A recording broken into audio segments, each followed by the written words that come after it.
The bloodiest battle in the Iraq War began on November 7, 2004. This battle spanned over 10 months, filled with brutal urban combat that ended up with 151 American soldiers killed and 560 wounded.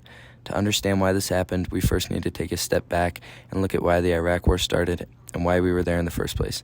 In 2003, the United States and other countries formed a coalition to invade Iraq and topple Saddam Hussein's regime, which was successful. However, there were still Hussein loyalists who belonged to the Sunni religion who wanted to kill the Shiites and the Americans. Eventually, tensions rose and the coalition forces began counterinsurgency operations in Fallujah that later escalated to all-out fighting. On March 31st, 2004, 4 American contractors were shot in their convoy when they were driving through Fallujah. Their dead bodies were beaten, burned, and hung from a bridge where pictures were taken and broadcasted around the country.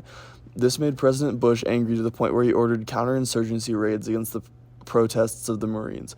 The Marines did block-by-block searches for the perpetrators of the attack, which made many Iraqis in the north part of the city angry. Tensions escalated when a protest formed and 3 of the protesters shot at paratroopers, and the paratroopers retaliated and killed 15 civilians, with dozens more injured. This made the insurgent population of Fallujah extremely angry. After months of hostilities, the coalition attacked the city.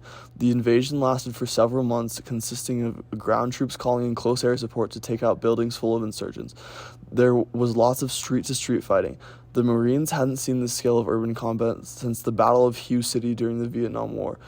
The fighting was extremely brutal, but ended when the coalition forces finally took over the city, killing thousands of insurgents and capturing over 1,500. After a little over a week of mopping up small pockets of resistance throughout the city, after the major fighting, the coalition forces left the city and began repairing the damages. The Battle of Fallujah had many influential people involved in it. Saddam Hussein was a huge reason that this battle happened. The sole reason our troops were in Iraq was because of Saddam Hussein. They thought he had weapons of mass destruction, so that is why they were stationed in Fallujah. For the American troops, Mattis was very important. Major Mattis commanded 22,000 Marines of the 1st Marine Division. Another very important person was Lieutenant General James T. Conway. Conway was in charge of the 1st Marine Expeditionary Force, which included an air wing, logistics command, and a ground command. Conway would sometimes directly speak with General Abazad. Abazad was in charge of Central Command, and this included all U.S. forces in Iraq.